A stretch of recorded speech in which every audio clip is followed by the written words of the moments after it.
rasa syukur kita kepada Allah untuk senantiasa memuji Allah atas segala kebaikan. Rasulullah SAW bila mendapatkan nikmat, beliau mengatakan, Alhamdulillah alladzi bi ni'matihi tatimmus shalihat. Segala puji bagi Allah yang dengan nikmatnya kebaikan-kebaikan menjadi sempurna. Tatkala beliau terkena musibah, beliau juga alhamdulillah. Enggak berhenti hidup beliau dari alhamdulillah. Tatkala ada musibah yang menimpa beliau mengatakan alhamdulillah ala kulli hal. Segala puji bagi Allah dalam semua kondisi. Karena sejatinya dalam kondisi susah pun kita masih mendapatkan nikmat. Yang susah itu sedikit. Sebagian orang, Anda kemarin berkunjung ke tempat seorang yang sakit. Mungkin sudah 60 lebih umur. Dia sudah 6 bulan gak bisa jalan. Anak ngomong sama dia, Bang, alhamdulillah. Abang 60 tahun lebih bisa jalan. Baru 6 bulan gak bisa jalan. Tapi terkadang orang lupa dengan nikmat yang banyak, yang diingat musibah yang sedikit. Kalau dibandingkan dengan lautan atau samudera nikmat yang Allah berikan.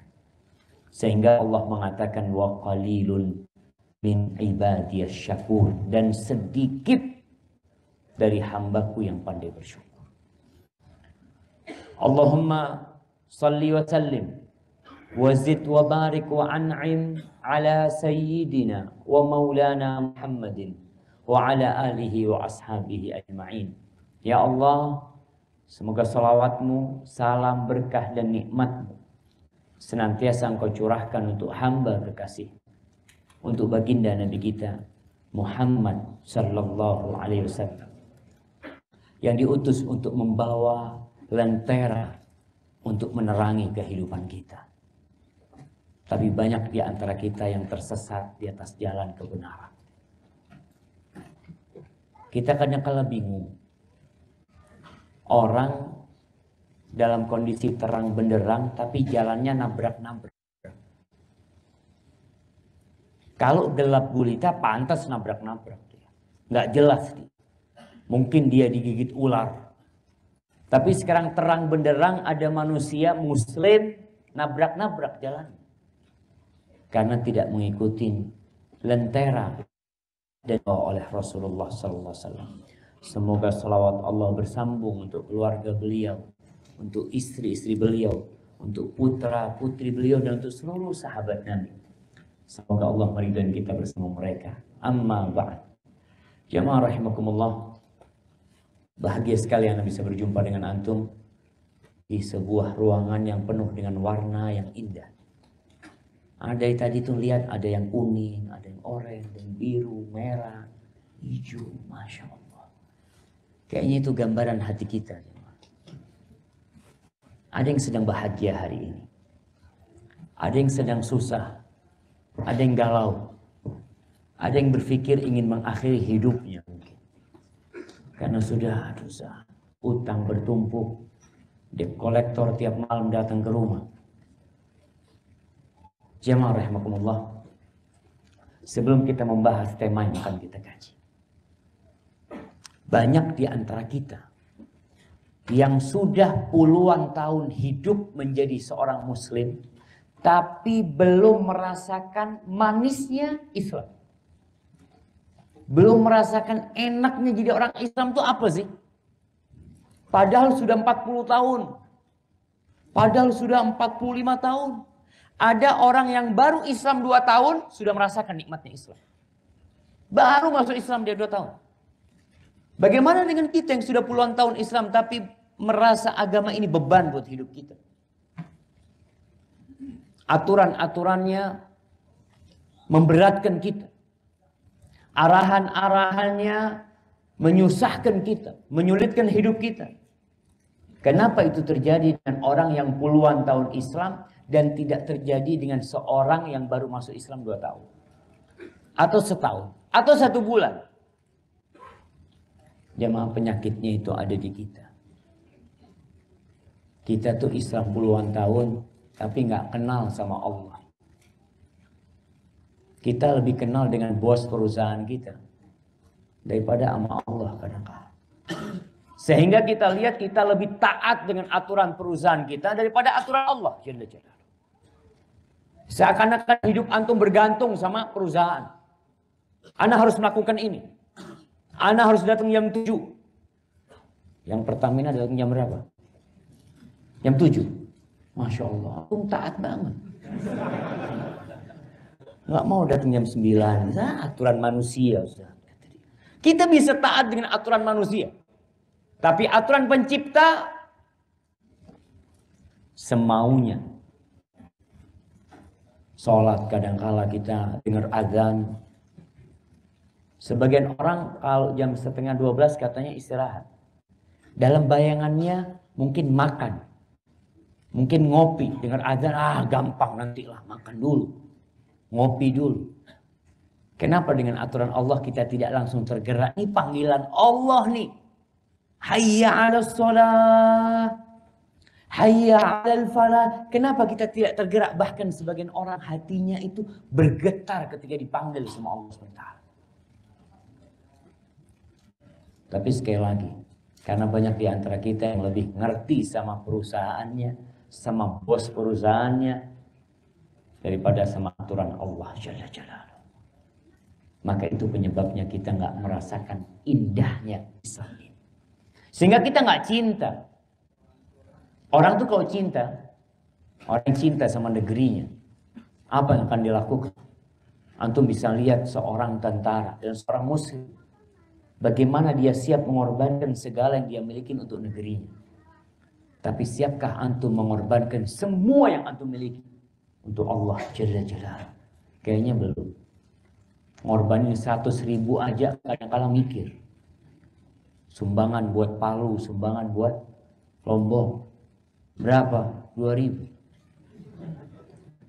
Dan merasa alhamdulillah Ustaz daripada tidak sama sekali. Bagaimana kalau antum yang dapat musibah di Lombok? Bagaimana kalau gempa itu terjadi di Jakarta ini?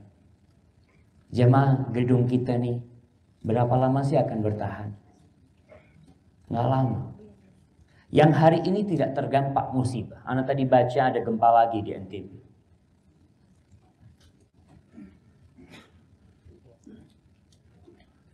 Kita nggak kena. Tapi antum harus yakin, gedung ini akan kena gempa. Akan hancur. Semua. Yang lebih tinggi akan hancur. Bahkan gunung-gunung yang menjulang tinggi akan rata sama tanah. Hanya nunggu waktu semuanya. Allah mengatakan idza zulzilatil ardu zilzalaha. Kita baca tuh ayat. Tapi kadang-kala nggak membekas di hati kita. Kita nggak lebih baik daripada saudara-saudara kita di Palu, cuma. Kita nggak lebih soleh daripada kawan-kawan kita yang ada di Lombok, tidak. Mungkin lebih bejat kita. Mungkin lebih banyak dosa di Jakarta dibandingkan dengan daerah-daerah sana. Tapi kenapa mereka Ustaz yang dapat musibah? Kita alhamdulillah aman. Antum tunggu waktu. Allah mengatakan wattaqu fitnatan la tusibanna alladhina zalamu minkum khassa wa'lamu annallaha syadidul iqab. Kata Allah, takutlah kalian kepada sebuah kekacauan, kepada sebuah kehancuran, kepada sebuah fitnah yang tidak hanya menimpa pelaku dosa. Sebelah antum rumah jadi tempat pelacuran, rumah jadi tempat kesyirikan. Antum diamkan, oh Ustaz, nafsi-nafsi. Dia akan menghadap kepada Allah dengan amalannya, dan aku akan menghadap kepada Allah dengan amalanmu. Iya, di antara amalanmu yang harus engkau pertanggungjawabkan ketika melihat kemungkaran, engkau harus merubah. Kalau tidak, berarti engkau belum beramal. Ya rahimakumullah. Alhamdulillah semua punya HP. Sebagian orang lebih suka baca daripada dengarkan. Bahkan Ustaz menyampaikan dia baca HP-nya. Itu kecintaan membaca, karena awal yang turun kan Iqra, Ustaz. Jadi antum buka Qurannya sekarang, buka HP-nya. Ana minta antum buka HP-nya, buka surat Al-Baqarah ayat 155, 157. Nah, mana pembawa acara tadi yang umurnya 12 tahun? 12 tahun? 28. 12 tahun yang lalu. Nah, silahkan dibaca.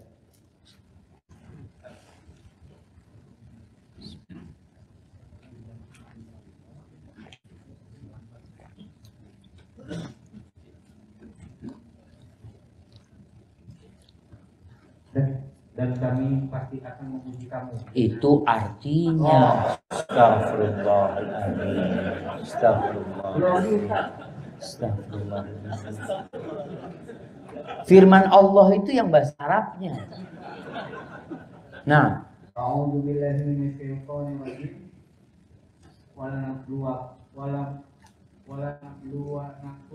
walanabluwannakum bisyai'in minal khawfi wal ju'i wa naqsim naqsin minal amwali wal anfusi was samarat wa basyiril sabirin alladzina idza asabatkum musibatun qalu inna lillahi wa inna ilaihi raji'un ulaika 'alaihim shalawat min rabbihim wa rahmah wa ulaika humul muhtadun. Barakallahu fikum. Sekarang baru artinya dibaca.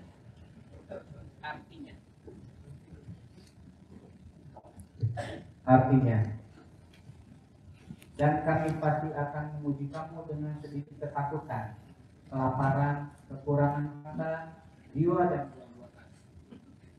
Dan sampaikanlah kabar gembira kepada orang-orang yang sabar, yaitu orang-orang yang apabila ditimpa musibah mereka berkata, Inna lillahi wa inna ilaihi raji'un. Sesungguhnya kami dan kepadanya lah kami kembali. Mereka itulah yang memperoleh ampunan dan rahmat dari Tuhannya, dan mereka itulah orang-orang yang mendapat. Barakallahu fikum. Antum udah baca nih bahwa ada sebuah kepastian yang tidak akan bisa ditolak. Allah pasti akan memberikan bala sama kita. Itu satu kepastian. Hidup ini dari awal sampai akhir itu bala, ujian. Bukan untuk bersenang-senang kita hidup di dunia. Oleh karena itu orang-orang yang hidup bersenang-senang di dunia biasanya akan kehilangan waktu bersenang-senang yang sebenarnya. Berapa banyak orang yang sepuh kemudian dia penyakitan. Udah tua renta, pakai kursi roda, terkadang ditinggalkan sama anak-anaknya, tidak ada yang peduli sama dia. Kenapa itu terjadi? Bisa jadi dulu engkau bersenang-senang di waktu yang seharusnya engkau berlelah-lelah. Ajma'atil uqala, jemaah. Semua orang yang berakal itu sepakat. Semua orang yang berakal itu sepakat. Min kulli millah, apapun ajarannya, apapun agamanya. Annan na'im la yudraku bin na'im. Wa man athara ar-rahata fatathu ar-raha. Mereka bersepakat bahwa kenikmatan tidak mungkin bisa diraih dengan kenikmatan. Kenyamanan tidak bisa diraih dengan kenyamanan. Itu semua sepakat. Wa man athara ar-raha, dan barang siapa yang lebih memilih untuk santai hidupnya, fatathu ar-raha. Dia akan kehilangan waktu santai yang sebenarnya. Itu kesepakatan semua. Maka hidup ini bukan tempat untuk bersenang-senang. Tempatnya bala, kata Allah. Balanya modelnya kayak apa? Kata Allah, rasa takut. Banyak di antara kita yang takut dengan masa depannya. Takut dengan masa depan anak. Melihat anaknya cari kerja sana sini, nggak dapat. Takut di PHK. Takut pensiun. Pensiun sama PHK apa bedanya? Anak kasih aja yang tahu bedanya. Nah, mana yang mau jawab? Nah, mana mic-nya? Kasih mic-nya. Masya Allah. Iya, harus gerak ini. Ampun. Masya Allah. Assalamualaikum warahmatullahi wabarakatuh. Waalaikumsalam warahmatullahi wabarakatuh. Bedanya pensiun sama PHK Ustaz ya? Kalau PHK Ustaz, nggak dapat pensiun Ustaz. Kalau PHK nggak ada pensiun. Kalau pensiun, Kalau pensiun Ustaz dapat ada imbalan sampai hari tua. sama-sama diberhentikan tapi kan? Iya, tapi kalau PHK nggak ada. Nggak hormat gitu. Ada reward lagi gitu ke depannya. Masa nggak ada reward? Stop sampai situ Ustaz. Oh gitu. Nggak ada pesangon apa? Pesangon ada, cuman nggak sampai habis. Nggak Oh iya, kalau kan kasih hadiah sudah barakallahu. Oh tunggu dulu. Persamaannya apa? Persamaan pensiun sama PHK Ustaz. Sama-sama dahulu sama-sama bekerja, setelahnya sama-sama sudah berhenti bekerja Ustaz. Ya, barakallahu fiikum. Nah, persamaan itu sama-sama. Waalaikumsalam. Sama-sama diberhentikan bekerja cuma. Sama-sama nggak kerja udah. Mau jenderal bintang 4 pensiun ya udah pensiun. Berhenti dia kerja, berhenti jadi jenderal udah. Kerjanya apa? Ya udah nggak bisa kerja di sana lagi sih. Cari kerja lain. Makanya banyak orang takut dengan masa pensiun. Ana sering diundang jamaah untuk ngisi purna kerja. Apa purna kerja? Orang-orang yang mau pensiun. Iya. Ada biasanya pegawai negeri, mereka ada setahun itu sudah di non-job sudah dipersiapkan untuk berhenti. Jadi mau masuk nggak apa-apa sudah. Diajarin dia. Karena apa? Dia takut. Allah akan uji. Walju' lapar. Makanya lihat tadi sudah diumumkan sama pembawa acara nggak boleh makan, tetap bering makan kajian. Nggak apa-apa. Itu baca bismillah pokoknya makan. Tapi ada rasa takut lapar. Kalau nunggu selesai kajian lapar lah Ustaz. Masya Allah. Akhirnya makannya sekarang. Tapi halal. Nggak dosa makan. Yang nggak boleh itu makan waktu sholat. Makan waktu kajian boleh sebenarnya nggak apa-apa. Nah,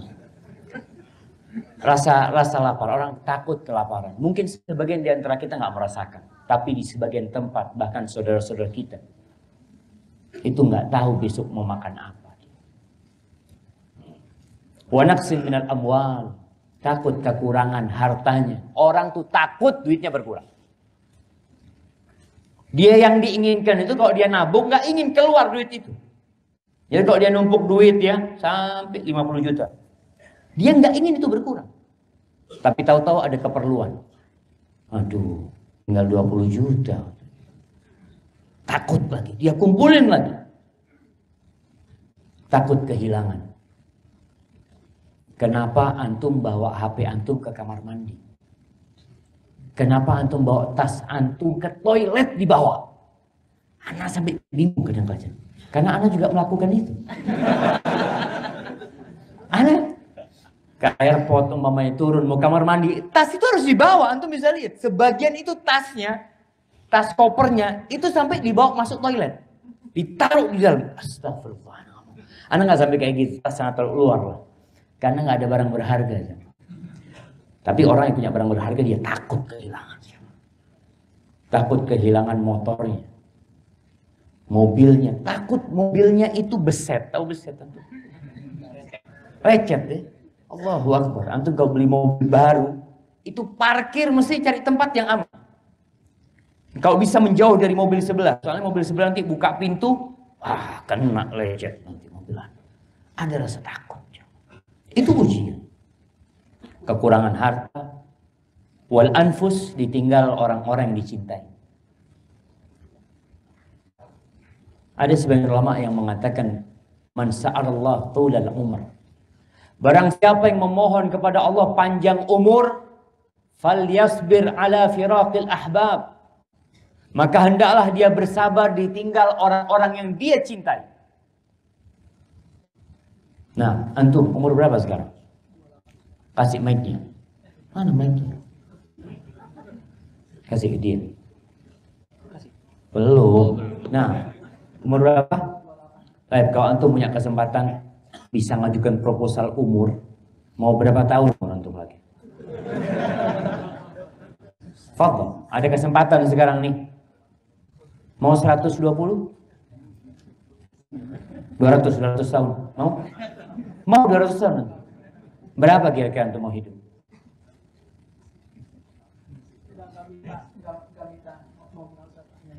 Bukan fulus ini, bukan sama menang fulus. Nah, orang kan kepingin, antum kepingin sampai punya cucu, sampai punya ini kan ada orang keinginan seperti itu.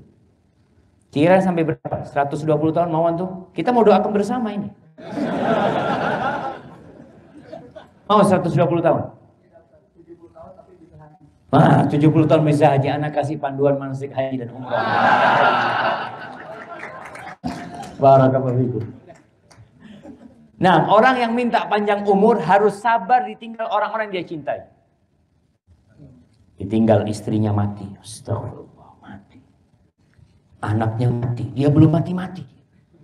Teman-temannya mati semua. Setiap orang yang dia cintai mati, hatinya itu seakan-akan ikut dibawa mati.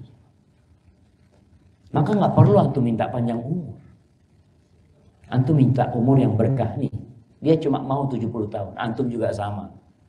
Gimana umur 80 tahun Ustaz? Tapi kan sebaik-baiknya manusia yang panjang umurnya dan baik amalannya. Nah, tapi Nabi SAW berlindung kepada Allah. Mengatakan, wa a'udzubika an uradda ila ardalil umur. Aku berlindung kepadamu ya Allah, dibalikkan kepada umur yang rendah. Yang sampai pikun, yang sampai ngerepotin orang banyak. Nabi berlindung dari hal itu. Maka kita akan diuji mati orang-orang yang kita cinta. Wasamarat, kekurangan buah-buahan. Bagaimana seorang petani yang berharap memetik hasil panennya, sehari sebelum panen Allah kirim badai. Antum bisa lihat petani-petani bawang yang mengharapkan dia bisa memanen. Tunggu mungkin berapa hari dia bisa panen. Dia tinggal menanti beberapa hari, tapi Allah kirim hujan, Allah kirim banjir, hilang semua harapan dia. Ini kehidupan jamaah. Pasti Allah mengatakan, pasti kami akan menguji kalian. Jadi kalau bicara bala, itu bukan hanya di Palu. Kita pun punya bala di rumah kita, di kantor kita, jalan. Nggak akan lepas dari bala tersebut. Lalu Allah katakan, wabasyiris sabirin. Oh, ternyata tujuannya Allah untuk menguji kita, sabar enggak kita. Maka berikan kabar gembira kepada orang-orang yang sabar. Sebagian di antara kita itu jamaah siap hidup berharta. Kaya siap, miskin enggak siap. Nah, antum. Ya, kasih mic-nya sama dia.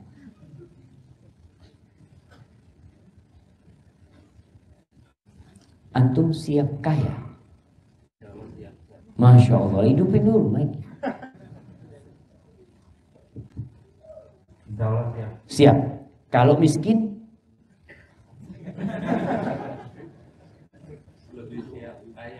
Kayaknya lebih siap. Jemaah, semua kita siap kaya. Tapi berapa banyak orang yang kaya, akhlaknya buruk. Istilah orang OKB, orang kaya baru, jadi sombong. Hartanya mengantarkan kepada kemaksiatan. Ketika miskin gak pernah dia ke tempat-tempat maksiat, gak pernah. Kasih kaya berubah akhlak. Dan juga ada orang yang gak siap miskin. Ketika kaya raya, Masya Allah dia sholat 5 waktu. Dia pandai bersedekah. Dia sopan, santun sama orang. Ketika miskin, jadi mudah marah. istrinya selalu salah. Itu terjadi. Makanya Allah katakan wabashiri sabirin, berikan kabar gembira kepada orang-orang yang sabar menghadapi bala. Siapa sih orang-orang sabar itu? Allah sebutkan di sini. Alladzina idza asabatuhum musibah, adalah orang-orang yang ketika terkena musibah. Kita belum bicara nih musibah menimpa itu sebagai adab, sebagai peringatan atau ujian. Yang penting musibah kata Allah. Orang kena musibah, dia mengatakan inna lillah wa inna ilaihi raji'un. Dia mengatakan kami adalah milik Allah dan kepada Allah kami akan balik. Sebuah pernyataan kalau antum nggak punya apa-apa. Antum punya apa sih? Sebagian orang punya uang. Kekayaan yang bikin Apple siapa namanya? Steve Jobs. Berapa kekayaannya? Nah, kasih aja yang tahu. Nah, jemaah ada yang tahu? Steve Jobs punya duit berapa dia? Ketika dia mati? Berapa? Tak terhingga lah. Kita lihat dia aja. Nggak punya apa-apa, ditinggal semuanya. Dirinya bukan milik dia. Rumahnya bukan milik dia. Sampai pakaian pun bukan milik dia. Bahkan itu kan dipakai mati, dipakai dimakan sama belatung, rusak. Bahkan daging dia pun akan hilang dan hancur. Makanya orang ketika kena musibah dia langsung mengatakan inna lillah. Bukan harus kematian musibah tersebut. Antum sakit terkena duri, inna lillah. Tahu antum sadar bahwasanya antum tuh nggak punya apa-apa. Kita nggak berkuasa kadang-kadang ingin menghindar dari duri, tapi duri itu masuk. Anda yakin nggak ada yang kadang-kadang anda subhanallah buka nasi bungkus itu, tahu-tahu jepretan itu, staples itu masuk ke tangan anda, ya Allah. Hidup ini kayak gitu jemaah. Kita milik Allah. Dan kita bakal balik kepada Allah. Supaya orang sadar, mempersiapkan diri. Kalau fulan sudah berangkat kembali kepada Allah dan akan mendapatkan balasan atas apa yang dia lakukan, kita tinggal nunggu. Dan tidak kenal waktu kapan dia datang. Orang yang mengatakan ini, inna lillahi wa inna ilaihi raji'un. Apa kata Allah? Ulaika alaihim salawatun min rabbihim wa rahmah. Itu orang-orang yang akan mendapatkan salawat. Allah bersalawat sama orang itu. Kita ini biasa mengatakan Allahumma salli ala Muhammad. Kalau kita mengatakan inna lillahi wa inna ilaihi raji'un, kita bersabar menghadapi musibah itu, Allah salawat buat kita. Dan Allah kasih rahmat. Dan mereka adalah orang-orang yang mendapatkan petunjuk. Kok bisa? Karena dia tahu bahwa dia milik Allah. Manusia tidak akan pernah bisa lari dari takdirnya. Berapa banyak orang yang Masya Allah, kejadian pesawat Lion yang jatuh. Pernahkah ada yang memprediksi itu? Keluarga yang ada di Pangkal Pinang. Itu keluarganya datang ke airport yang mau untuk menjemput. Makan sudah disiapkan. Ada yang sudah booking hotel. Ada yang sudah punya janji untuk meeting jam 9. Itu semua sudah dipersiapkan. Gak ada yang tahu. Mereka hanya berpikir sampai Pangkal Pinang, anak turun, anak mau naik taksi, anak ada yang jemput, anak mau naik macam-macam. Ada dalam benak dia. Tapi waktu dia sudah habis, selesai. Keluarganya diuji. Apakah mereka bersabar?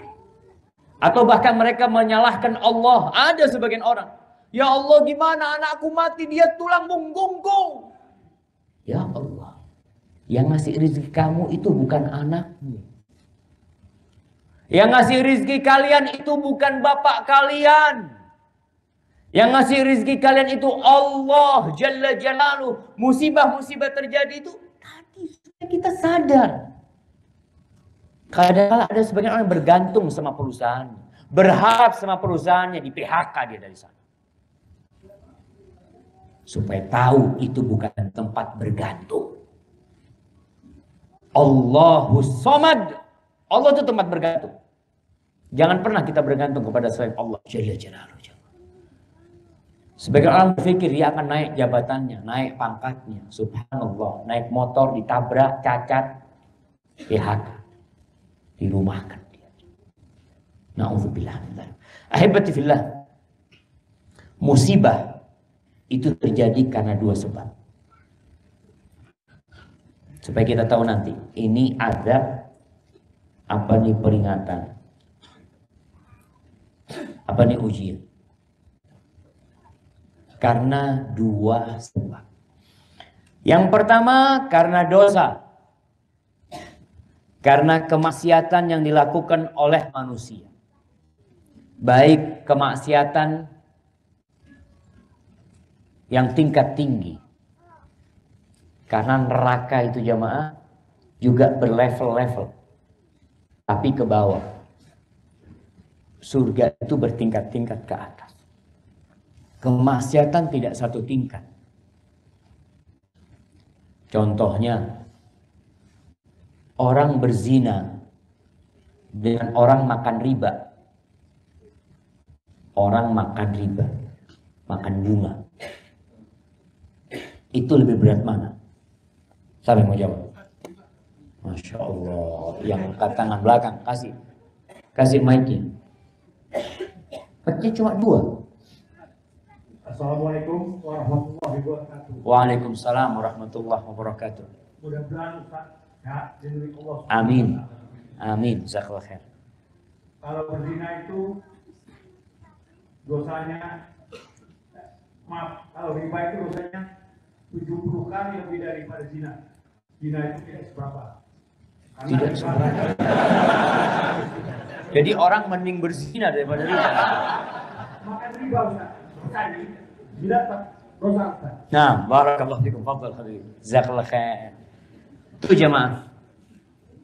Dosa ini bertingkat-tingkat. Sayangnya kita nggak belajar. Kita nggak tahu tingkatan dosa itu. Zina, dosa besar. Bahkan dirajam sampai mati ketika orang sudah menikah berzina. Orang kalau bicara zina akan memandang perzinaan itu sesuatu yang buruk sekali. Bahkan Allah mengatakan wala taqrabuz zina. Kalian jangan mendekati zina. Allah bukan mengatakan jangan berzina. Mendekati saja nggak boleh. Wala taqrabuz zina lebih dahsyat daripada kalau larangan jangan berzina. Kenapa? Innahu kana fahishatan wa sa'a sabila. Zina itu adalah jalan yang paling buruk yang ditempuh manusia. Boleh nikah berzina. Dibolehkan menikah 2, 3, 4 berzina. Na'udzubillah min dzalik. Seperti orang yang dikasih makan nih nasi padang. Masya Allah. Enak semuanya ada. Di sebelahnya dikasih nasi yang sudah busuk. Dari tempat sampah penuh belatung. Dia tinggalkan nasi itu. Dia makan. Makanya Allah katakan innahu kana fahishatan wa sa'a sabil. Zina seperti itu dahsyatnya. Tapi riba, kata Nabi SAW, dirhamun riba. Ya'kuluhu ar-rajul wa huwa ya'lamuh ashaddu min 36 zanya. Satu dirham yang dimakan oleh seseorang. Dalam kondisi dia tahu ini hasil riba. Itu lebih parah daripada 36 kali berzina. Tapi antum bisa lihat, orang tuh meremehkan riba. Kalau zina, na'udzubillah. Kalau riba, aduh gimana Ustaz? Dan ana sering kali sampaikan di beberapa majelis. Kalau perubahan nama sesuatu yang haram itu membuat kita melakukannya tanpa beban. Dulu kita punya istilah WTS. Wanita tuna susila. Sekarang nggak ada. Dihapus kata-kata itu. Diganti apa? PSK. Orang kalau punya nama WTS dia akan berusaha untuk bertobat. Dia tahu kerjaan aku ini nggak benar. Nanti nggak punya akhlak. Tapi ketika dirubah jadi PSK, pekerja seks komersil. Ibu kerjanya apa? Alhamdulillah Ustaz, PSK. Dia kadang-kadang nggak merasa terbebani karena perubahan nama. Riba pun seperti itu. Dirubah namanya jadi apa? Bunga. Siapa yang nggak suka sama bunga? Kenapa bunga ini ditaruh di sini? Karena semua suka sama bunga. Makanya semua akad antum di bank atau apa saja mesti ada akad bunga. Bunganya sekian. Apa antum katakan ketika itu? Iya. Berapa bunganya? Oh sekian. Ya nggak apa-apa. Bismillah. Bismillah. Coba dia katakan ketika akad, Pak ini ribanya sekian. Oh Pak, na'udzubillah. Dosa riba itu Pak. Ya sudah nggak usah pakai riba, kita pakai bunga. Ini termasuk tadlilul ma'lumat. Penyesatan informasi. Itu yang terjadi. Makanya sampaikan. Salah satu penyebab musibah datang itu dosa dan kemaksiatan yang bertingkat-tingkat. Antum tahu sebagian ulama ini kalau bicara musibah, dia mengatakan gara-gara satu dosa, aku itu nggak bisa sholat malam 4 bulan. Musibah buat dia. Nggak bisa sholat malam 4 bulan. Tapi sebagian kita nggak sholat 10 tahun, bukan musibah buat dia. Biasa aja dia. Kenapa? Karena kebodohan. Nggak paham dia. Kalau 2 rakaat sebelum subuh itu lebih bagus daripada gedung ini. Nah, antum. Ya, kasih matchnya sama dia. Ya, antum milih mana? Dikasih gedung ini sama kehilangan 2 rakaat sebelum subuh.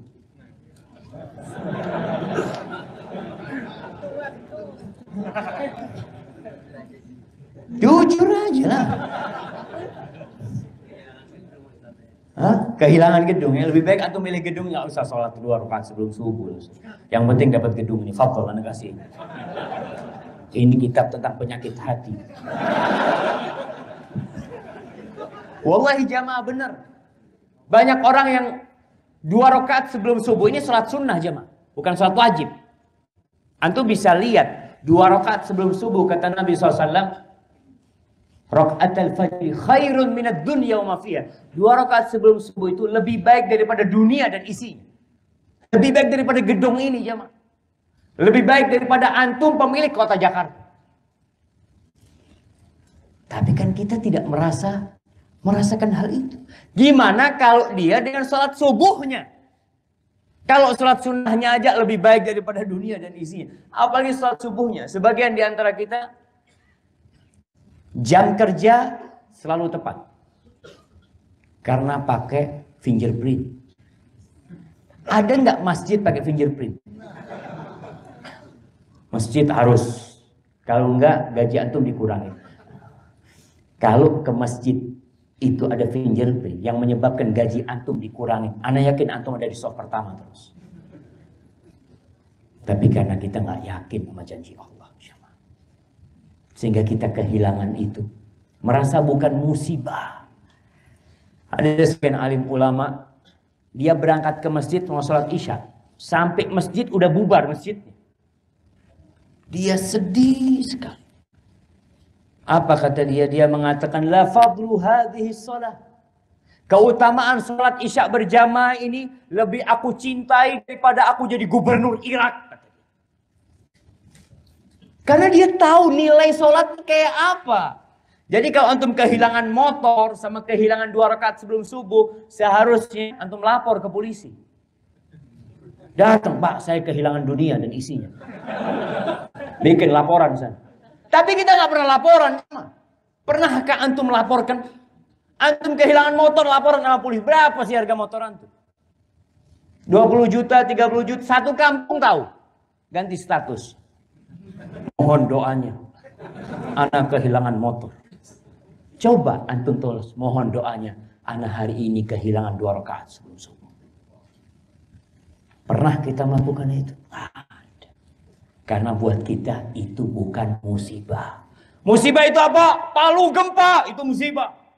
Lombok, banjir, musibah. Ada yang lebih dahsyat dari itu, cuman. Maka kalau yang jadi musibah motor kita hilang, nggak apa-apa. Yang penting imanku nggak hilang. Alhamdulillah aku masih bisa sholat. Alhamdulillah aku masih bisa berucap innalillahi wa inna ilaihi rajiun. Keutamaan baca ini lebih utama daripada antum punya motor tapi nggak baca itu. Maka ingat, dosa itu menyebabkan musibah. Allah Subhanahu wa taala memberikan kepada orang-orang pelaku dosa. Nggak semuanya. Ada orang nggak pernah sholat, Ustaz, kok hidupnya nyaman, Ustaz. Ana lihat dia ke masjid nggak pernah, Ustaz, tapi motornya tambah terus, Ustaz. Tadi kita sampaikan, musibah yang terbesar adalah kehilangan iman. Dosa itu melahirkan dosa. Antum berbuat dosa sekali, kalau antum nggak bertobat, akan merembet ke lainnya.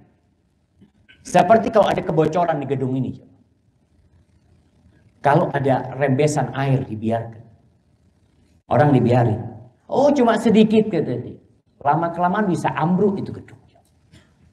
Begitu pula dengan dosa. Allah Subhanahu wa taala berfirman di surat An-Nisa ayat 79.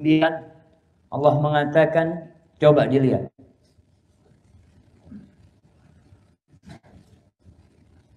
Supaya antum baca tuh Qur'annya. Kadang-kala orang punya HP nggak ada Qur'annya tapi WA ada. Masya Allah. Nah, silakan dibaca.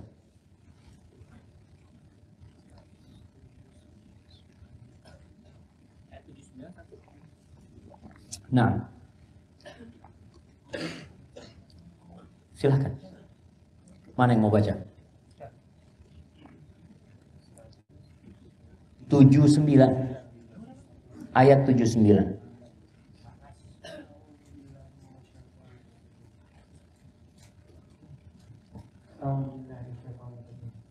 ما أصابك من حسنة فمن الله وما أصابك من سيئة فمن نفسك وأرسلناك للناس رسولا وكفى بالله شهيدا.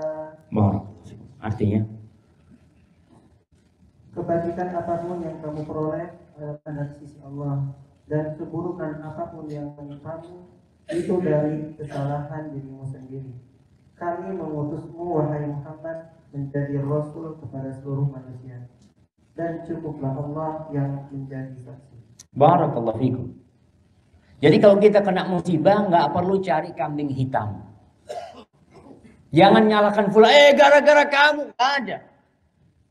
Allah sudah sebutkan, ma asabaka min hasanatin fa minallah. Yang baik itu dari Allah. Kalau kita dapat kebaikan, Masya Allah, itu dari Allah, bukan karena usaha. Kan anak usaha juga ya. Orang bisa usaha sama, tapi rezekinya nggak sama. Antum bisa lihat, orang buka warung sama, warung rawon. Yang satu bisa buka cabang, yang satu tutup. Supaya antum sadar, bukan karena antum, tapi karena Allah yang mau ngasih antum. Wa ma asabaka min sayyi'atin, tapi kalau engkau ditimpa keburukan, itu karena kamu sendiri. Gak usah nyalahkan istrinya.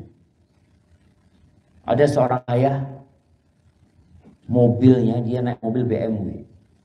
Mobilnya diserempet becak. Gak mungkin becak gantiin. Malah becaknya yang marah. Kamu ini gimana kata dia. Pulang satu keluarga dimarahin sama si pemilik mobil sama bapaknya. Si anak ini bingung, kenapa ayah kok marah-marah hari ini. Oh, baru tahu ceritanya.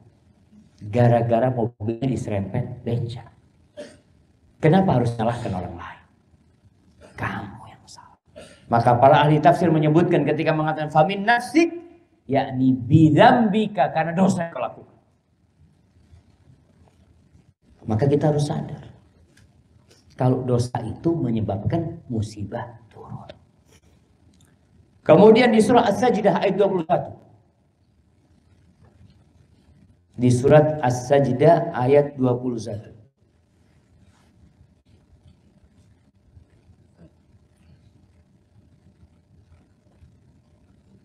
Silakan.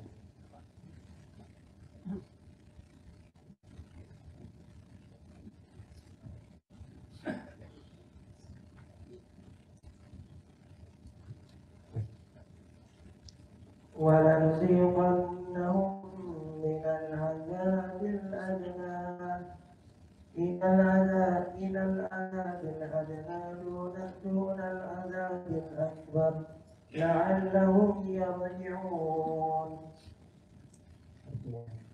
Dan pasti kami timpakan kepada mereka sebagian siksa yang dekat di dunia sebelum azab yang lebih besar di akhirat, agar mereka kembali ke jalan yang benar. Allah. Jadi Allah menurunkan azab di dunia, musibah itu tujuannya apa? Supaya antum balik gitu. Berapa banyak orang ketika sehat nggak pernah ke masjid. Ketika sakit kepingin ke masjid. Maka Allah sebutkan pasti kami akan timpakan sebagian azab dunia ini kepada kalian. Azab yang rendah, azab yang kecil. Dunal azabil akbar, sebelum azab nanti yang dahsyat yang besar pada hari kiamat. Tujuannya kenapa? La'allahum yarji'un, agar mereka kembali. Ketika anak ke Palu, ada Pak Haji Abdullah, dia cerita. Insya Allah Haji Abdullah. Anak tanya, Pak, setelah kejadian gempa, tanah yang ambles itu juga, bagaimana frekuensi orang yang masuk masjid? Kata dia, rame. Alhamdulillah. Tujuannya Allah tuh sayang jemaah. Nama Allah itu Ar-Rahman, Ar-Rahim. Sampai musibah yang diturunkannya oleh Allah, bala yang Allah turunkan kepada hambanya, siksa yang Allah berikan kepada hambanya, itu pun berbungkus rahmat. Supaya dia balik kepada Allah. Supaya sadar, kembali kepada Allah. Kita tuh kalau dikasih sakit jemaah, lalu dokter mengatakan, Mas, ini nggak ada obatnya. Antum baliknya ke siapa? Ya Allah. Ya Allah. Mungkin bukan antum yang sakit, anak antum yang sakit. Dokter memvonis sampai sekarang belum ditemukan obatnya, ini penyakit yang aneh. Orang akan kembali. Maka tujuan musibah turun, walaupun karena dosa, itu untuk teguran buat kita. Peringatan buat kita agar kita kembali kepada Allah SWT. Dalam hadis yang diriwayatkan Imam Tirmidzi, Rasulullah SAW bersabda, "Idza aradallahu bi'abdihil khair." Kalau Allah menginginkan kebaikan buat hambanya, ini dari rahmat Allah tadi. Kalau Allah menginginkan kebaikan buat hambanya, ajjalalahul uqubata fid dunya. Allah segerakan hukuman buat dia di dunia. Jadi kalau antum melihat orang itu kena musibah, kena bala, bisa jadi itu tanda cinta Allah sama dia. Allah segerakan hukuman buat dia di dunia. Wa idza aradallahu bi'abdihi syarra amsaka anhu bidzambi. Kalau Allah ingin keburukan buat hambanya, orang itu melakukan dosa kemaksiatan, nggak diazab sama Allah. Dibiarin. Dibiarin. Maka itu jangan merasa lebih baik dari warga Palu, Jakarta ini. Terus gimana kok dibiarin? Hatta yuwafiya bihi yaumil qiyamah. Sampai nanti Allah penuhkan balasan buat dia nanti pada hari kiamat. Jadi kalau orang diazab di dunia jamaah, di akhirat nanti azabnya berkurang. Atau bahkan dia sudah nggak ada lagi sudah azab buat dia. Karena diampuni dosa-dosa dia. Sebab yang kedua, itu sebab yang pertama. Sebab musibah yang kedua, Allah ingin mengangkat derajat hambanya yang beriman, yang bersabar. Jadi bukan karena dosa sekarang, tapi karena Allah ingin mengangkat derajat orang ini. Kalau antum melihat orang soleh kena musibah, antum harus husnudzon sama dia. Insya Allah diangkat derajatnya orang ini. Jangan mengatakan, mungkin orang ini punya dosa tersembunyi.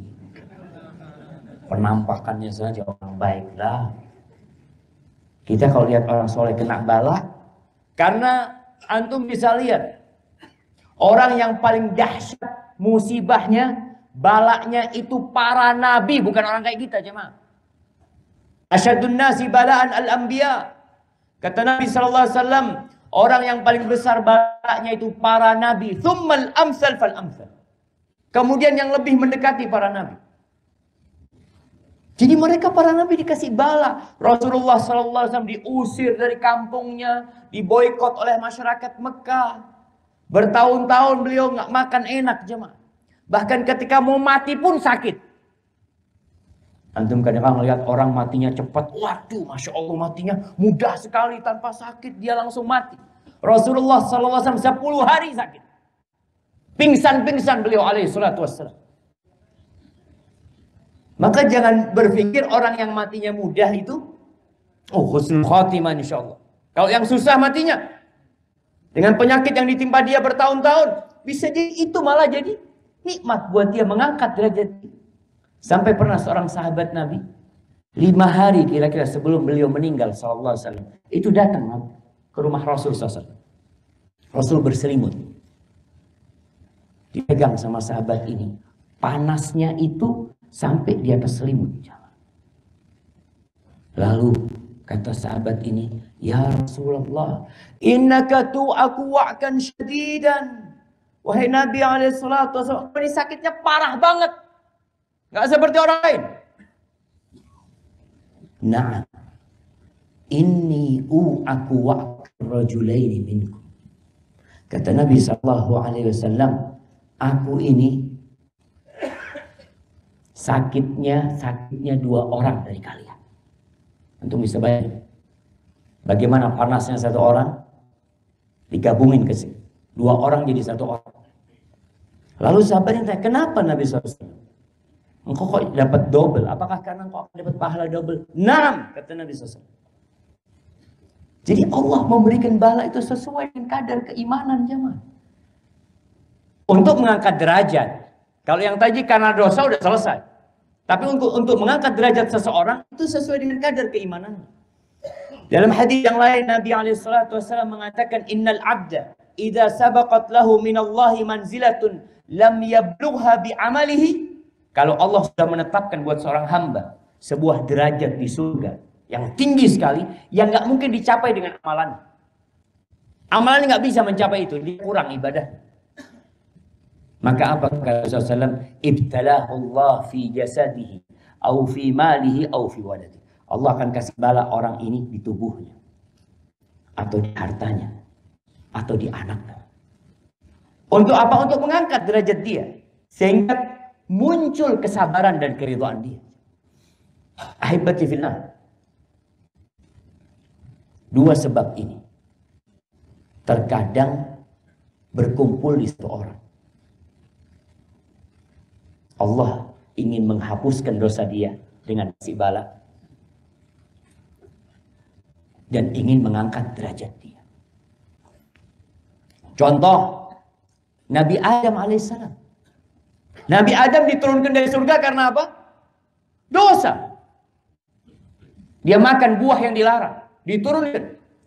Azab yang diterima Nabi Adam dengan diturunkan untuk menghapuskan dosanya. Dan untuk mengangkat derajat. Kata Rasul sallallahu alaihi wasallam dalam hadis riwayat Bukhari Muslim, "Ma yusibul mu'min min syaukatin fama fawqaha illa rafa'ahu Allahu biha darajah au hatta anhu biha sakhatiyah."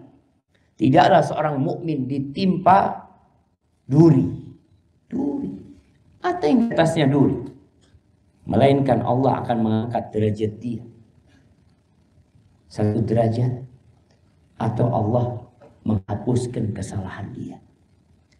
Jadi bisa jadi antum melakukan dosa, Allah kasih musibah, lalu antum bersabar menerima, diangkat derajat antum, dihapuskan dosa-dosa antum. Ahibati fillah, kalau kita melihat Nabi Yakub alaihissalam, apa sih yang dilakukan Nabi Yakub alaihissalam? Nabi Yakub itu punya anak 12. Tapi kecondongan beliau kepada Yusuf alaihissalam nampak sekali. Sehingga menyebabkan ada iri dan dengki di anak-anaknya yang lainnya. Sehingga Nabi Yusuf alaihissalam Dibuang sama mereka. Dipisahkan dari bapaknya. Selama berapa tahun? Selama 40 tahun dipisahkan dari bapaknya Nabi Yusuf alaihissalam. Dapat musibah yang berat Nabi Yusuf. Nabi Yakub alaihissalam. Untuk apa? Untuk menghapuskan dosanya dan untuk mengangkat derajatnya. Rasulullah sallallahu alaihi wasallam maksum. Beliau orang yang terjaga dari dosa. Tapi Allah kasih bala yang begitu dahsyatnya daripada kita-kita ini. Ahibati billah, balasan dunia tidak terpisah dari balasan akhirat. Kadangkala orang dikasih balasan di dunia dari amal soleh dia, di akhirat disempurnakan balasannya. Kadangkala dibalas dosa-dosa dia di dunia dengan tujuan untuk menghapuskan nanti azab buat dia kelak di akhirat nanti. Terkadang Allah kasih bala tuh orang di dunia dan di akhirat. Maka jangan sampai kita menjadi orang yang merugi. Dikasih bala di dunia, terus azab itu tahu dari mana? Modelnya sama. Kalau kita bicara peringatan, ujian, azab, modelnya sama musibah yang menimpa. Yang membedakan itu azab atau pengangkat derajat kita atau penghapus dosa kita, sikap kita. Satu, ada 3 orang nih. Ada 1 orang kafir atau pelaku dosa. Terang-terangan dia berbuat dosa. Kemudian dia kena musibah. Maka kita memandang musibah itu apa? Azab buat dia. Karena jelas-jelas, mana mungkin orang non-muslim mau diangkat derajat. Orang dia nggak punya derajat di sisi Allah Subhanahu wa Ta'ala. Maka tentunya itu azab buat dia. Tapi azab itu pun untuk membuat dia ingat sama Allah Subhanahu wa Ta'ala. Ini yang pertama. Yang kedua, ada muslim. Ya, muslim ini alhamdulillah dia sholat, tapi kadangkala dia melakukan dosa juga. Kalau dia kena musibah, azab apa untuk mengangkat derajat? Untuk penghapusan dosa apa untuk mengangkat derajat? Kalau dia bersabar, maka akan dihapuskan dosanya, diangkat derajatnya. Yang ketiga, orang ini orang soleh. Seperti Pak Nabi kita Muhammad SAW. Orang-orang yang dekat sama Allah Jalla Jalaluh. Kalau dia kena musibah, apakah kita mengatakan untuk menghapuskan dosa? Atau untuk mengangkat derajatnya? Tentunya untuk mengangkat derajatnya. Dari situlah kita bisa membedakan mana itu ujian, mana itu azab, dan mana itu cobaan. Ujian sama cobaan sama. Peringatan buat kita, yang jelas semuanya peringatan. Kalau orang itu orang yang non-muslim, fajir, banyak melakukan dosa, peringatan buat dia. Juga azab buat dia. Kalau dia orang muslim yang banyak dosanya, maka itu pun juga peringatan buat dia. Ujian buat dia dan peringatan. Kalau buat orang yang taat kepada Allah Subhanahu wa Ta'ala, yang dekat sama Allah, maka itu pun peringatan agar ingat sama Allah Jalla Jalaluh. Agar dia tahu bahwasanya sesoleh apapun dia adalah makhluk. Dia adalah makhluk ciptaan Allah yang penuh dengan kekurangan. Hadza wallahu a'lam bishawab, karena sudah jam 1 jemaah. Kita masuk ke sesi terjawab. Mudah-mudahan dari apa yang kita dengar untuk bisa menjadi lebih baik. Aku pun seperti itu insyaallah. Barakallah. Silakan kepada pembicara. Ya, seperti yang Ustaz sudah sampaikan, ada kita bikin sesi tanya jawab yang Ahmad mungkin bisa mencatatnya di kertas. Untuk ikhwannya bisa langsung saya buka dengan 3 pertanyaan pertama. Di sana, satu dulu ya, 2, 3, oke. Yang depan dulu, maaf Pak, bisa masuk ke depan. Assalamualaikum warahmatullahi wabarakatuh. Waalaikumsalam warahmatullahi. Sudah terkait dengan musibah, bahwa musibah itu kita itu bisa rencana azab dan peringatan. Tapi azab itu kan musibah itu nggak mesti bencana alam dan sebagainya. Jadi bagaimana cara kita itu merasakan bahwa kita itu terkena bencana, bukan hanya alam, artinya di sisi lain alam itu. Bagaimana kita bisa merasakan itu? Nah, baik jemaah. Ketika seorang hamba terkena musibah yang dia sejatinya banyak dosa, dengan harapan dosanya dihapuskan dan diangkat derajatnya pula. Tapi ada orang yang nggak sabar. Kemudian dia mencela Allah, marah-marah sama Allah, sehingga itu jadi azab buat dia dan jadi malapetaka yang besar buat dia. Kalau tadi dikatakan, bagaimana supaya kita sadar bahwa musibah itu bukan hanya bencana alam. Allah akan menguji kita di semuanya. Di badan kita, di anak kita, di rumah kita. Antum pulang ke rumah, istri nggak taat. Istri marah-marah sama antum. Antum lihat kok kayak gini ya. Bahkan sebagian ulama mengatakan, kadangkala aku berbuat dosa di luar rumah. Sampai rumah itu, aku melihat perilaku istriku berubah. Sampai ada yang mengatakan perilaku tikus di rumah berubah. Tikus nggak pernah makan baju, tahu makan baju dia. Motor yang Masya Allah nggak pernah mogok, tahu mogok. Artinya banyak hal yang kita, pokoknya apa saja yang menimpa kita. Baik itu di tubuh kita, baik itu di jiwa kita. Sehingga kita tidak tenang hidupnya, galau hidupnya. Hatal ham, kata Nabi SAW. Sampai perasaan galau di hati seseorang pun, itu bisa menghapuskan dosa. Jadi semua hal. Yang penting jamaah, musibah apapun yang menimpa kita, sikap kita harus sabar dan menerima. Apapun yang menimpa kita. Sehingga itu mendorong kita untuk jadi lebih baik, mendekatkan diri kepada Allah Subhanahu wa taala. Karena sejatinya tadi Anda sudah sampaikan, dari awal sampai akhir hidup kita ini bala semuanya. Mau yang kaya, mau yang miskin, semuanya dapat bala. Barakallahu fiik. Nah. Siap, silakan. Waalaikumsalam warahmatullahi. Jangan jauh-jauh tuh menyimpang. Tadi sedikit dibahas di materi mengenai sholat subuh, sholat sunat sebelum subuh. Itu apakah bisa dilakukan di rumah sebelum kita berangkat ke masjid? Nah, barakallahu fikum. Subhanallah jemaah. Ya, sholat sunnah sebenarnya itu lebih utama di rumah. Bahkan Rasul sallallahu alaihi wasallam mengatakan khairu sholatir rajuli fi baitihi. Sebaik-baiknya sholat seorang lelaki itu di rumahnya.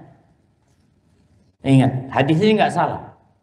Mengatakan sebaik-baiknya sholat lelaki itu fi baitihi, di rumahnya. Illal maktubah, kata Nabi SAW. Kecuali sholat fardu. Kecuali sholat fardu. Jadi kalau bisa kita qobliyah ba'diyah itu di rumah, bah. Nggak perlu ditunjukkan kepada orang-orang. Dan di sini jamaah, ketika sholat di masjid itu mudah mengamalkan karena banyak yang lihat. Kalau bukan karena banyak yang lihat, karena nggak enak, semuanya pada sholat. Kadangkala orang habis azan, tahu-tahu sebelahnya pada berdiri semua. Waduh, sebenarnya antum nggak mau sholat, tapi semua pada berdiri. Aduh, berdiri juga bismillah. Karena nggak enak. Tapi kalau di rumah, benar-benar iman yang menggerakkan. Nggak ada yang ngelihat. Maka usahakan kalau di sini sholat di kantornya nggak apa-apa. Artinya sholat semakin tersembunyi semakin baik. Jadi antum qobliyah itu kalau bisa di rumah. Sampai masjid belum qomat ya antum sholat tahiyatul masjid.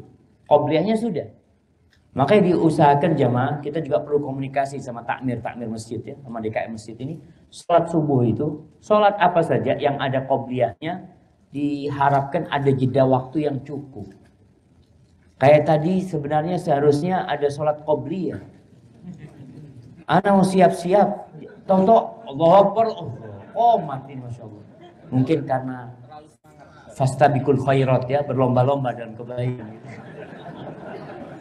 Nah, barakallahu. Jadi usahakan seharusnya ada qobliyahnya seperti itu. Nah, satu lagi pertanyaan langsung karena banyak yang tertulis ini. Nah, baik, Anda baca dulu satu ini ya. Ustadz mau tanya, sebelum masuk kuliah sampai selesai kuliah saya tidak dapat pacar. Setelah kuliah pun tidak punya dan sudah daftar kerja, melamar kerja ditolak terus Ustaz. Ini azab, bencana atau peringatan Ustaz? Kira-kira doa apa yang harus saya amalkan agar bisa dapat pekerjaan?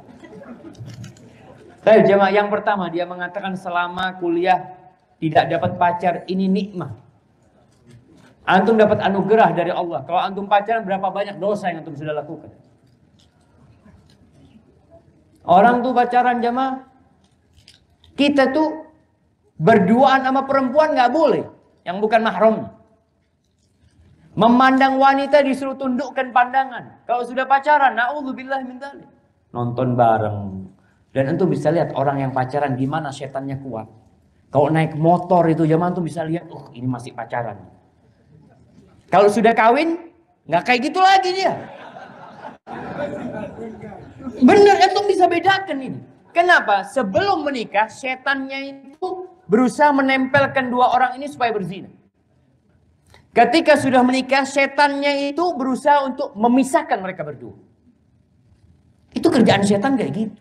Makanya antum kalau nggak punya pacar selama kuliah seharusnya berbicara alhamdulillah. Cuma karena nggak punya ilmu, antum nyesel ya Allah. Semua pada bawa pacar anak Ustaz. Kerjanya bawa buku doang, Masya Allah. Antum lebih baik bawa buku. Maka hati-hati. Allah mengatakan wala taqrabuz zina. Jangan mendekati zina. Semua yang mengantarkan ke zina itu haram.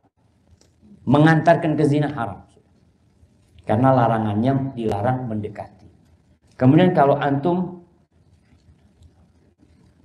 melamar bekerja ditolak terus, ya antum harus banyak-banyak istighfar. Kenapa? Yang pertama karena antum dulu kepingin punya pacar. Antum kepingin berbuat dosa dulu. Ada sampai sekarang pun antum masih kepingin menyesali masa lalu nggak punya pacar. Seharusnya antum bersyukur nggak punya pacar. Kemudian seorang muslim itu jamaah nggak ada istilah nganggur. Ketika antum nggak ada kerjaan dunia, kerjakan kerjaan akhirat. Banyak kerjaan akhirat yang bisa kita lakukan. Maka sebelum antum dapat kerjaan, kata Nabi SAW, "Ightanim khamsan qabla khamsin." Antum manfaatkan 5 sebelum 5 yang datang. Salah satunya, faragha qabla syughli. Masa kosongmu sebelum kau kerja. Jadi sekarang ini engkau manfaatkan. Perbanyak zikir, perbanyak baca Quran. Kenapa? Anak masih ditolak Ustaz. Soalnya kalau nanti antum diterima, antum nggak bisa lagi tuh baca Quran 3 juz, 10 juz sehari, nggak bisa. Maka manfaatkan sekarang, pasti ada hikmahnya. Kalau dikatakan ini apakah azab, bisa jadi azab buat antum. Bisa jadi peringatan buat antum. Bagaimana antum menyikapinya? Tapi bersabar. Antum bersabar, menerima hal itu, yakin Allah akan berikan yang terbaik buat antum. Tapi antum harus belajar, manfaatkan waktu untuk belajar agama selama masa kosong ini. Barakallahu fikum. Kalau tanya apa yang doa yang harus saya amalkan, tadi banyak-banyak istighfar, banyak mengatakan astagfirullah wa atubu ilaih. Barakallahu fikum. Nah, Ustadz, saya seorang akhwat. Dulu sebelum berhijrah, ana seorang pecandu alkohol dan pezina. Dan ana divonis terkena HIV. Ana tertular dari tunangan ana. Kayaknya sudah mati tunangan. Karena dia sebut Allah yarham. Pertanyaannya, apakah ini azab dari Allah? Apakah Allah akan mengampuni ana? Serta apakah ana masih berhak dapat pendamping hidup? Jamaah rahimakumullah. Kalau kita lihat pergaulan di Indonesia ini, pergaulan di kampus, itu sangat menakutkan sekali. Bercampurnya anak-anak SMP, SMA, laki sama perempuan, itu menjadi perusak moral negeri kita. Antum bisa lihat di Jakarta ini sekolah Kanisius punya Katolik itu khusus laki. Ada sekolah juga Katolik khusus perempuan. Kenapa? Karena tahu kalau digabungin ini Zina yang akan terjadi. Mereka orang non-muslim dipisahkan. Faham mereka gitu. Ini akal manusia bisa mencerna masalah ini. Zina ini, laki perempuan ini nggak bisa dikumpulin. Di Meksiko, bis khusus perempuan, bis kota khusus perempuan. Karena mereka tahu rusak yang ada. Kalau digabungin, pelecehan seksual di mana-mana, pemerkosaan ini itu. Maka semoga Allah menyelamatkan negeri kita dari azab Allah Subhanahu wa taala. Dan kita perlu belajar, jemaah. Perlu gunakan akal kita. Allah katakan afala taqilun. Dipakai itu akal. Qur'annya nggak dibaca. Maka kalau dikatakan apakah itu azab? Nah, tadi kita udah bicarakan. Kalau menimpa seorang yang pelaku dosa, maka musibah itu jadi azab. Allah mengatakan wala nuziqannahum minal azabil adna. Kami benar-benar akan menimpakan kepada mereka agar mereka merasakan azab dunia ini dunal azabil akbar, sebelum azab akhirat.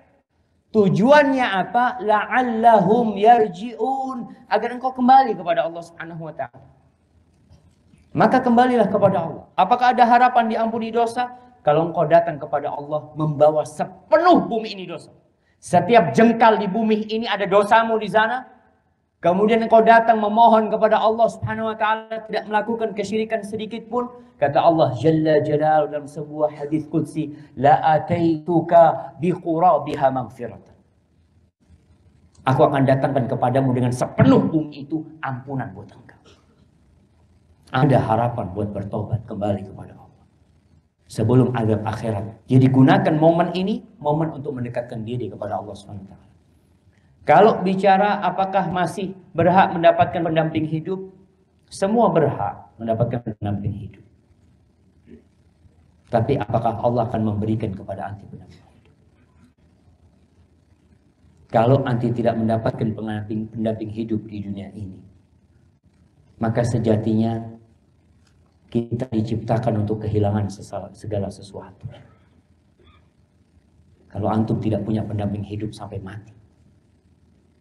Berapa tahun? 70 tahun, 80 tahun, atau 40 tahun, 50 tahun. Nanti ada kehidupan yang abadi. Allah sediakan pendamping hidup buat orang-orang yang bertobat kepada Allah.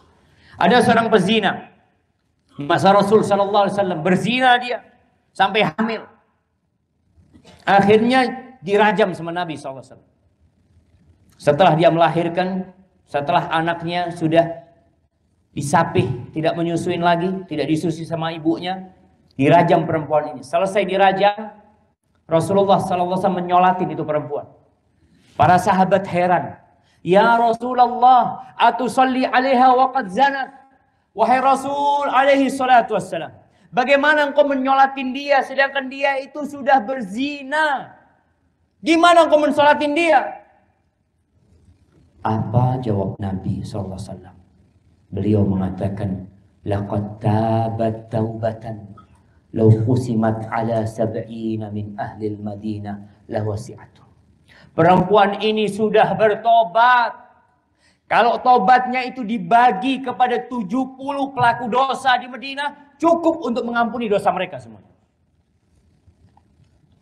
Maka jangan takut untuk kembali kepada Allah. Pintu Allah nggak pernah ditutup sampai nyawa, sampai tenggorokan kita. Maka berusaha istighfar, mohon ampun sama Allah. Jadikan hidupmu penuh dengan ketaatan. Barakallahu fiikum.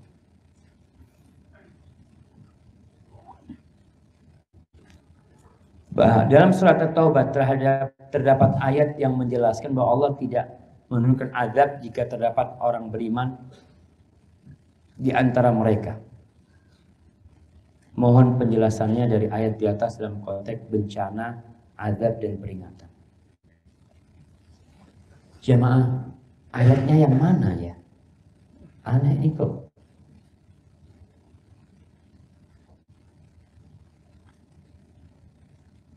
Nah, mungkin ini yang dimaksud. Ma yaf'alullahu bi'adabikum in syakartum wa amantum. Allah nggak akan mengadab kalian kalau kalian bersyukur dan beriman. Artinya ketika semuanya beriman, nggak akan turun. Ketika semuanya beriman. Kalau turun, bukan azab. Rasulullah SAW aja sakit. Beliau terluka, giginya patah. Nabi SAW. Dan itu bukan azab. Jadi kalau antum bicara kena musibah, di sini bukan azab. Tadi untuk mengangkat derajat antum. Namun jamaah kalau bicara azab umum yang menimpa orang banyak, kita tahu hampir tidak ada negeri, kota, kecuali di sana banyak orang berbuat dosa. Adalah. Sahabat Nabi, bukan sahabat Nabi, istri Nabi, Zainab bintu Jahsh, pernah bertanya kepada Nabi SAW, mengatakan, "Ya Rasulullah, anahliku wa fina salihun." Apakah mungkin kita akan binasa? Wa fina salihun, sedangkan di tengah-tengah kita banyak orang baik. Banyak orang soleh.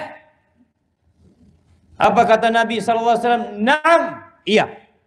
Idza kathural khabas. Kalau perbuatan dosa merajalela, kalau kekejian merajalela di mana-mana, maka tatkala itu azab Allah turun menimpa semuanya. Antum bisa lihat apa dosanya bayi-bayi yang berada di rumah-rumah di Palu saja. Apa dosanya anak-anak kecil?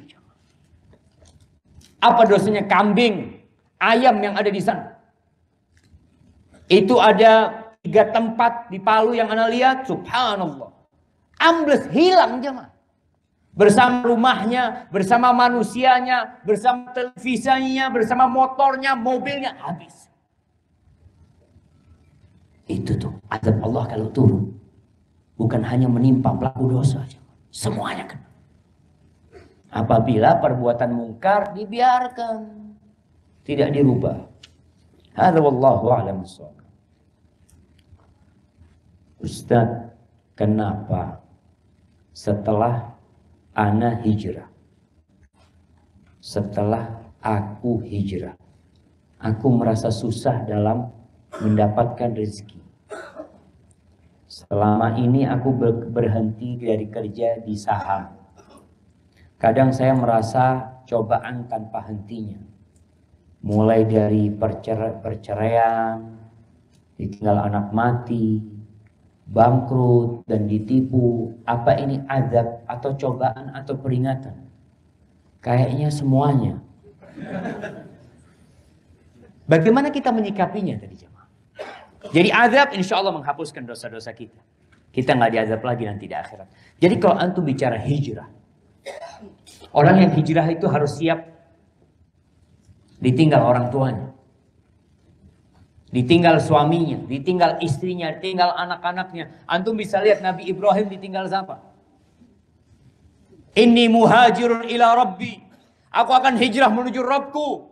Apa kata bapaknya? Wahjurni maliyah, tinggalkan aku Ibrahim. Pergi sana kau. Ditinggal jamaah. Antum lihat bagaimana putri Nabi Zainab, Ummu Kalsum, Ruqayyah. Bagaimana mereka ditinggal sama suaminya. Afwan, Zainab berpisah dari suaminya. Sempat berpisah dari suaminya. Abil As. Ketika Abil As mau masuk Islam, pisah dari suaminya.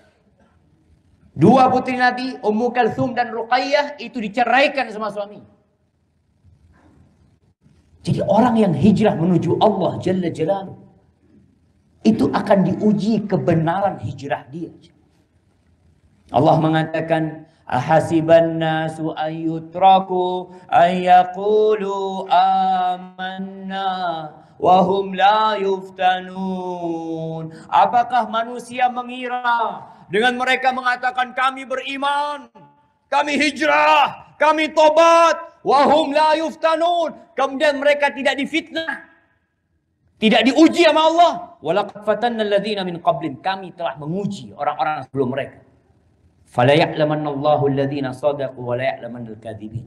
Sehingga nampak mana yang benar imannya, mana yang benar hijrahnya, dan mana yang pura-pura hijrah. Antum pikir para sahabat Nabi ketika hijrah dari Makkah ke Madinah, mereka ekonominya bagus. Mereka kaya raya di Mekah, punya rumah, punya usaha, ditinggal semuanya. Sampai Madinah, Umar bin Khattab jadi pengembala kambing. Ali bin Abi Thalib nggak ada kerjaan tetap. Kadangkala dia bekerja sama orang Yahudi. Sebagian sahabat Nabi bahkan ada 70 lebih sahabat tidur di masjid, nggak punya rumah. Nol. Kalau bicara orang yang hijrah jemaah, nggak langsung enak ekonominya. Tapi hijrah ini kan meninggalkan yang haram menuju kepada Allah. Antum mendapatkan sesuatu yang tidak didapatkan ketika dulunya. Mungkin rezeki antum berkurang, tapi ketaatan antum bertambah. Mungkin sebelumnya antum nggak pernah baca Al-Quran, alhamdulillah Ustaz. Wallahi jamaah ana cerita bertemu dengan manajer sebuah bank yang dia udah resign. Dulu dia gaji dia 30 juta, belum lagi yang lainnya. Kemudian ketika dia hijrah, Ustaz, sekarang ana Ustaz means alhamdulillah ikut istri ana jualan roti. Ana sekarang dapat order 160.000. Ya Allah, bahagianya Ustaz. Itu yang gak didapat ketika dia punya duit banyak. Tiap hari alhamdulillah Ustaz, ana bisa baca 3 juz Al-Quran Al-Karim. Ana bisa sholat duha Ustaz. Ana bisa bahagia sekarang Ustaz.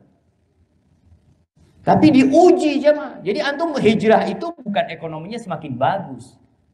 Kalau antum mau ekonominya lebih bagus ya hijrahnya berarti karena dunia. Makanya kan niat hijrah itu kata Nabi SAW, faman kanat hijratuhu li dunya yusibuha. Kalau hijrahnya untuk dunia, untuk supaya dapat dunia, dia kumpulkan dunia, maka dia akan dapat niat dia.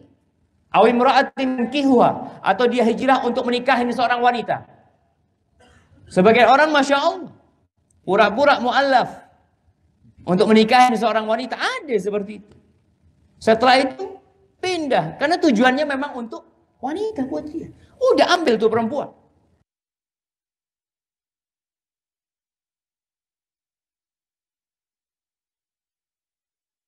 Yang bakal menjadi tua, renta, engkau akan ribut sama dia, dan bakal jadi bangkai. Tapi yang hijrah menuju Allah dan Rasulnya, semua nanti akan hancur kecuali Allah. Maka niatkan antum lillahi ta'ala. Ada balak jamaah yang gak berhenti. Kalau antum katakan tadi, tak henti-hentinya. Rasulullah SAW mengatakan, wala yazalul bala'u bimri'in.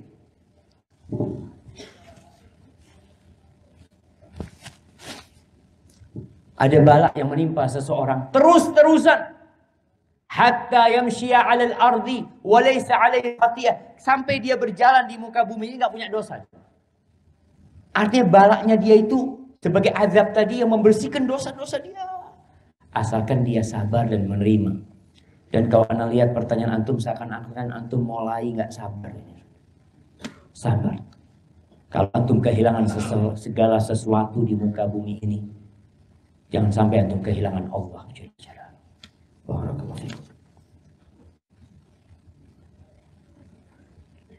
Kalau kita udah terlanjur menerima uang bunga dalam kurung riba, Masya Allah, sebaiknya kita apakan? Kalau sudah terlanjur, maka antum keluarkan duit itu. Buang duit itu.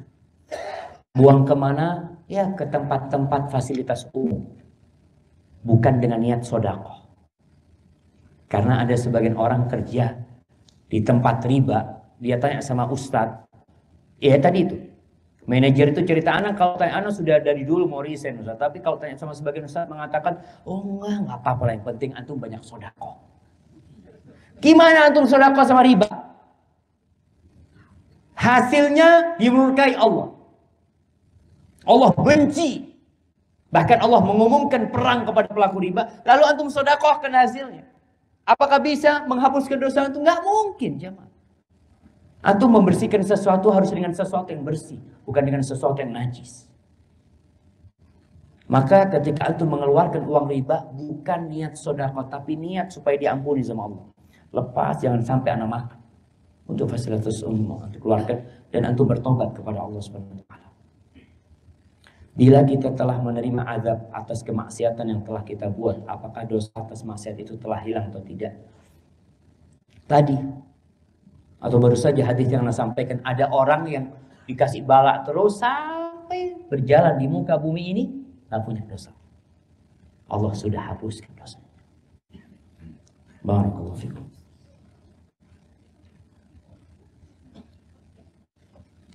Ustaz, saya baru 3 bulan ini belajar agama Islam. Walau terlahir sebagai orang yang beragama Islam, tapi saya miskin ilmu tentang agama saya. Ustaz, selama bertahun-tahun saya bekerja di dunia asuransi yang ternyata saya baru tahu mengandung riba. Emangnya asuransi ada riba? Ada kontraknya riba. Ini ribanya sekian. Nggak ada. Sehingga membuat orang ini dikatakan bertahun-tahun nggak tahu dia. Karena tidak tertulis di akad sana. Yang ada mungkin bunganya sekian. 3 bulan lalu saya resign dari kantor dan sekarang saya belum mendapatkan pekerjaan lagi. Nah, ya. Pertanyaannya, apakah uang riba yang selama ini saya makan bisa dimaafkan? Jamaah, Allah itu maha pemaaf, jamaah.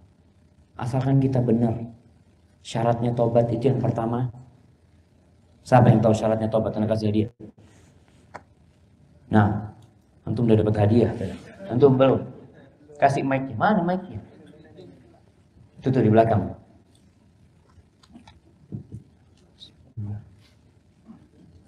Syaratnya itu menyesali perbuatan dosa itu tidak berniat tidak akan mengulangi lagi. Nih, kurang nih tobatnya. Meninggalkan. Nah, barakallahu fikum. Nah, yang pertama syarat tobat itu menyesali. Yang kedua meninggalkan. Kalau antum menyesal, anak nyesal Ustaz kerja di tempat ini Ustaz, tapi apa nggak ada lainnya. Antum belum meninggalkan, belum tobat berarti antum. Antum harus tinggalkan. Terus Ustaz nanti makan apa keluarga anak? Yang ngasih makan anak antum itu Allah, bukan antum. Antum bisa jadi mati tabrakan selesai. Tapi anak-anak antum masih hidup karena masih punya rezeki dari Allah. Perlu kita yakin jemaah yang ngasih rezeki itu Allah.